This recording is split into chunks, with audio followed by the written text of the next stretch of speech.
ये kinetic theory of gases series का पहला लेक्चर है। यहाँ हम माइक्रोस्कोपिक पिक्चर आइडियल गैस का जो होता है वो बिल्ड करेंगे और उसे कनेक्ट करेंगे मैक्रोस्कोपिक वेरिएबल जो हमने थर्मोडायनेमिक्स में देखे पी, वी और टी से।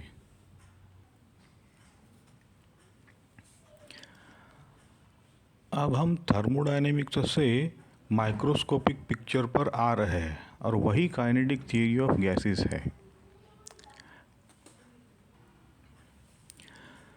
गैस को हम एटम्स या मॉलिक्यूल्स का कलेक्शन मानेंगे जो कंटेनर को फिल करते हैं।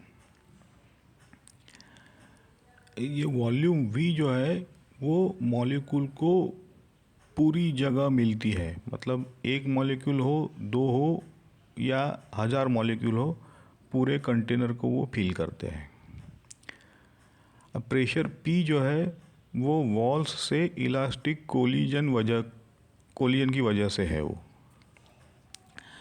टेम्परेचर T जो है मॉलिक्यूल का, वो मॉलिक्यूल्स के एवरेज काइनेटिक एनर्जी से रिलेटेड है। इस चैप्टर का गोल है माइक्रोस्कोपिक जो मॉलिक्यूल के मोशन है उनसे हमें मैक्रोस्कोपिक PVT डिराइव करना है। अब देखो, गैस का अमाउंट मेजर करने के लिए हम मोल यूज़ करते हैं। एक मोल में हमेशा Na अप्रोक्सीमेटली 6.02 टाइम्स 10⁻23 पार्टिकल्स होते हैं। अब ये एटम्स होते हैं या मॉलिक्यूल्स वगैरह सब।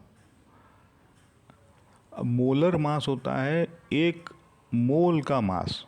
ग्राम पर मोल भी ले सकते हो, केजी पर मोल भी ले सकते हो। अब इनमें रिलेशन क्या है कि molar mass is equal to small m times Na। जहाँ ये स्मॉल m है वो एक मॉलिक्यूल का मास है। देखो इसको आप थोड़ा मोलर मास और मॉलिक्यूल का मास थोड़ा समझो इसको। एक क्वेश्चन ले लेते ताकि समझ में आए। अब 39.4 ग्राम गोल्ड में कितने एटम्स हैं? अब गोल्ड का मोलर मास 197 ग्राम पर मोल है। इसका मतलब यह हुआ कि 197 ग्राम गोल्ड में Na एटम्स है ना। तो सिंपली 1 ग्राम में कितने, तो वो Na/197। तो भाई 39.4 में कितने, तो N equal to Na times 39.4/197। तो अप्रोक्सीमेटली 1.2 टाइम्स 10⁻23 एटम्स हो जाएंगे। सिंपली ये पैटर्न समझो कि मास पर मोलर मास टाइम्स Na जो एवोगैड्रो नंबर है is equal to number of particles. अब देखो, ये काइनेटिक थियरी का गैसेस का जो मॉडल है वो है आइडियल गैस। अब आइडियल गैस का मतलब है उसके ये जो हम एजम्पशंस देखने वाले हैं वो आपको जो मेन एक दो एजम्पशंस हैं वो बाद में समरी के स्लाइड में देख लेंगे, लेकिन यहाँ पे सारे हम देख लेते हैं एक बार। गैस बहुत छोटे मॉलिक्यूल से बनी है, उनका साइज़ डिस्टेंस के कंपैरिजन में निग्लिजिबल है। कौन सा डिस्टेंस? वो जो डिस्टेंस मूव करते हैं। अब सेम गैस के सारे molecules identical, rigid, spherical, perfectly elastic, मतलब पॉइंट मासेस है। अब मॉलिक्यूल्स का अपना वॉल्यूम कंटेनर के वॉल्यूम के कंपैरिजन में बहुत छोटा है। गैस डेंसिटी हर जगह सेम, मतलब यूनिफॉर्म, सारी जगह फैल जाता है। ये जो भी मॉलिक्यूल्स है वो न्यूटन के लॉज को फॉलो करते हैं, रैंडम है, सब डायरेक्शन में मोशन, मतलब सब डायरेक्शन में इक्वल मोशन, इसको आइसोट्रॉपिक मोशन बोलेंगे। कोलिजन टाइम बहुत छोटा और collision per unit volume approximately constant. Molecules के बीच कोई अट्रैक्टिव या रिपल्सिव फोर्स नहीं है ना, ये आइडियलाइजेशन है। अब वॉल्स से इलास्टिक कोलिजन, तो उनके मोमेंटम का चेंज वॉल्स को लगता है तो प्रेशर मिलता है। अब ये प्रेशर कैसे मिलता है देखो, सपोज करो कि ये क्यूब है जिसका साइड L, तो वॉल्यूम हो जाएगा L क्यूब। अंदर है n मॉलिक्यूल्स, हर एक मॉलिक्यूल का मास है m, जैसे हमने कहा था। एक मॉलिक्यूल का वेलोसिटी क्या होगा, वेक्टर देखो, तो ये हो गया Vx i cap, Vy j cap, Vz k cap. अब ये तो वेक्टर है, पता ही है आपको। देखो स्पीड कैसे करेंगे हम, स्पीड वेक्टर का, तो स्पीड है वेक्टर है, तो simply v square is equal to v x square plus v y square plus v z square कर दो, है ना। ये स्क्वायर है, तो इसका अंडर रूट लेंगे तो v मिल जाएगा। एनीवेज, अब रैंडम आइसोट्रॉपिक मोशन का मतलब क्या है कि एवरेज जो x डायरेक्शन में वेलोसिटी है, अब यहाँ पे वेलोसिटी मतलब हम बाय डिफ़ॉल्ट स्क्वायर लेंगे तो ये तीनों डायरेक्शन के लिए सेम है, मतलब y डायरेक्शन में वेलोसिटी, z डायरेक्शन में और x डायरेक्शन में सेम है ना, उसकी कोई प्रिफर्ड डायरेक्शन नहीं, वो सभी जगह पे सेम तरह से जाता है। यही आइसोट्रॉपिक मोशन है। देखो वॉल के साथ कोलिजन लेते हैं। वॉल ये A1 ले लो, परपेंडिकुलर टू x एक्सिस है, तो x कंपोनेंट रिवर्स हो जाता है, मतलब Vx जो जा रहा था वो माइनस Vx हो जाएगा। तो momentum change of a molecule हो जाएगा delta P is equal to minus 2mVx, और वॉल के लिए डेल्टा P हो जाएगा 2mVx। अब time between two heats on the same wall है ना, देखो पाथ लेंथ है 2l, स्पीड Vx है, तो डेल्टा T क्या आ जाएगा 2l बाई Vx। अब फ्रीक्वेंसी ऑफ कोलिजन क्या होता है 1/t, तो इसीलिए एक वो जो मॉलिक्यूल है उसकी फ्रीक्वेंसी निकल के आई है Vx बाई 2l। अब force due to one molecule, therefore we can say delta P by delta T is equal to 2mVx upon 2l by Vx। ये हो जाएगा m Vx square by l।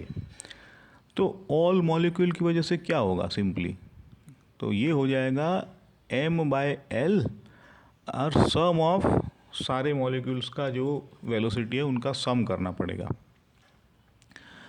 तो इससे निकल के आएगा एम एन बाय एल, और average velocity है वी एक्स स्क्वायर। देखो हम आगे देखेंगे ये एवरेज वेलोसिटी के डिफिनीशन से निकल के आया है। हाँ, थोड़ा इसको देखते।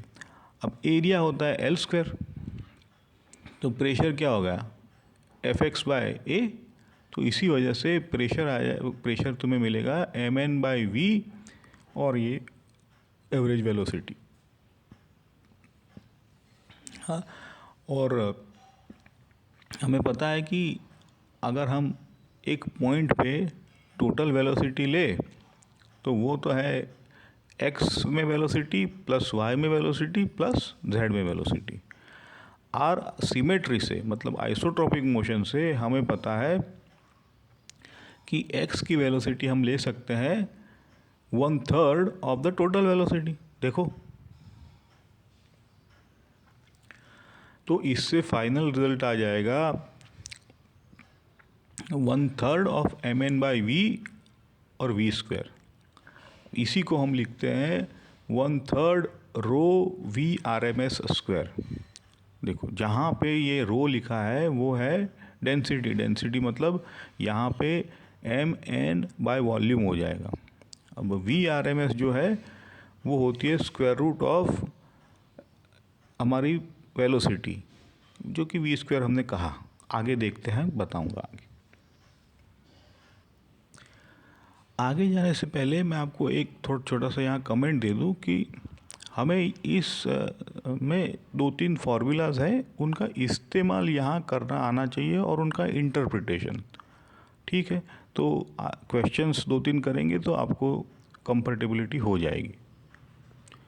चलो, तो ये क्वेश्चन देखो, यहाँ पे गिवन है 1 सेकंड में 5 × 10⁻23 नाइट्रोजन के मॉलिक्यूल है, वॉल का एरिया दिया है 8 इंटू 10⁻⁻4 मीटर स्क्वायर।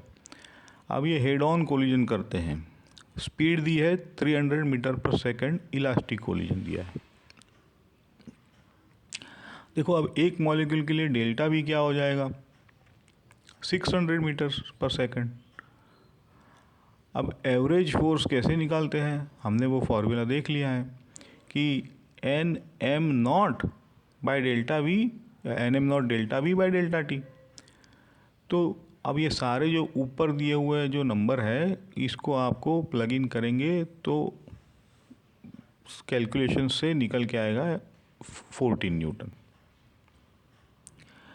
ये जो प्रेशर होता है वो होता है फोर्स बाय एरिया, तो अप्रोक्सीमेटली 14/8 टाइम्स 10⁻⁻4, तो ये आ जाएगा 1.7 टाइम्स 10⁻⁴ पास्कल या न्यूटन पर metre square.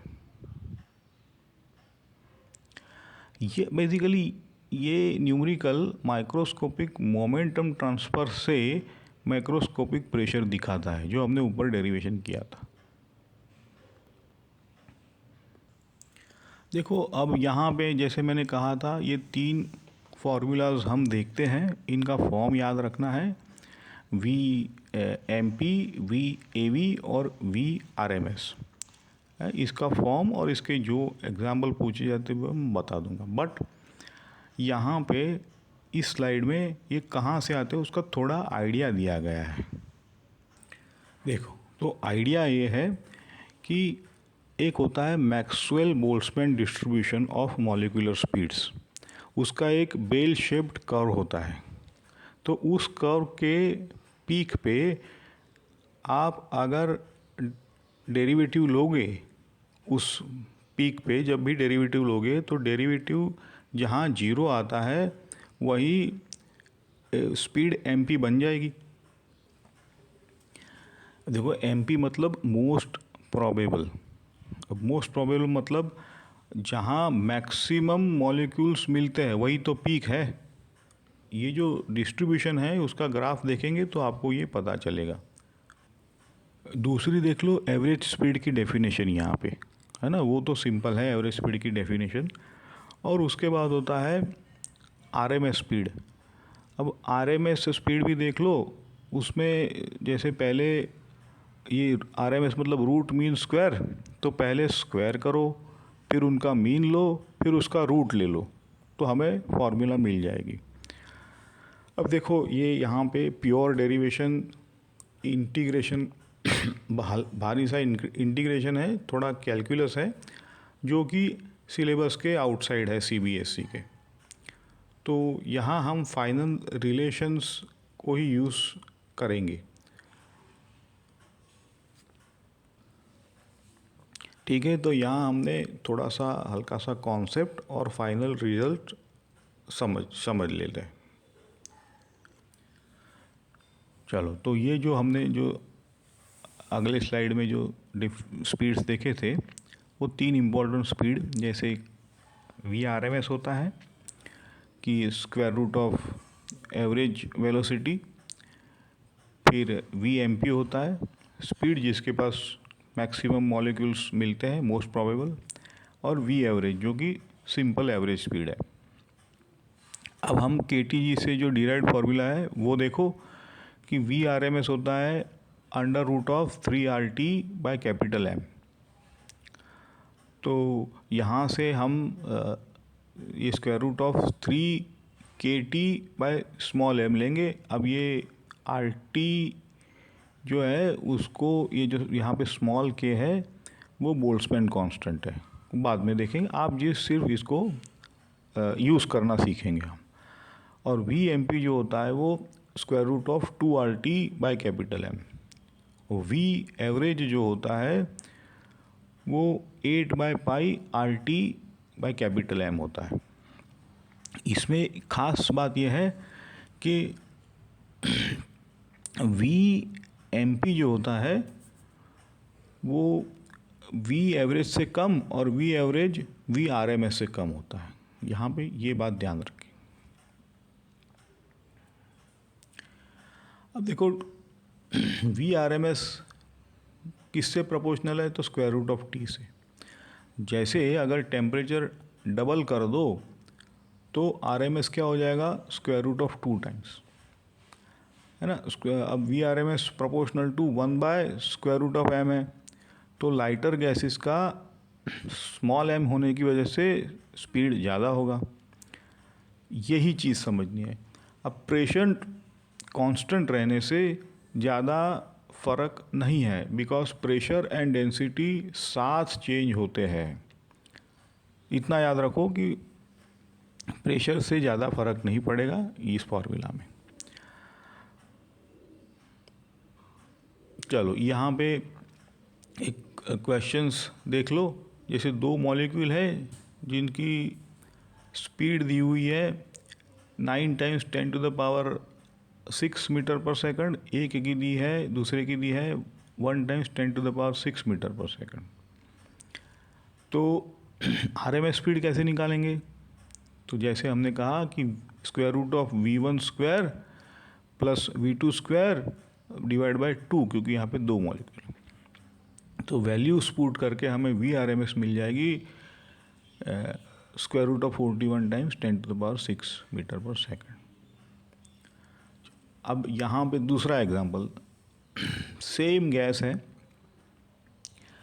We R M S 1 के लिए 100 मीटर पर सेकंड एट 27 डिग्री सेंटीग्रेड, मतलब 300 केल्विन। अब अगर नया टेम्परेचर 127 डिग्री सेंटीग्रेड ले तो 400 केल्विन।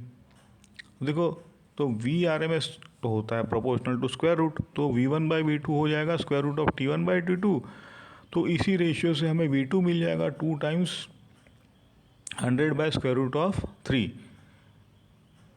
तो ये अप्रॉक्सीमेटली मिलेगा 115 मीटर पर सेकंड। यहाँ पे एक बात नोट करो कि प्रेशर का इफेक्ट यहाँ नहीं आता है for a given mass of gas, है ना।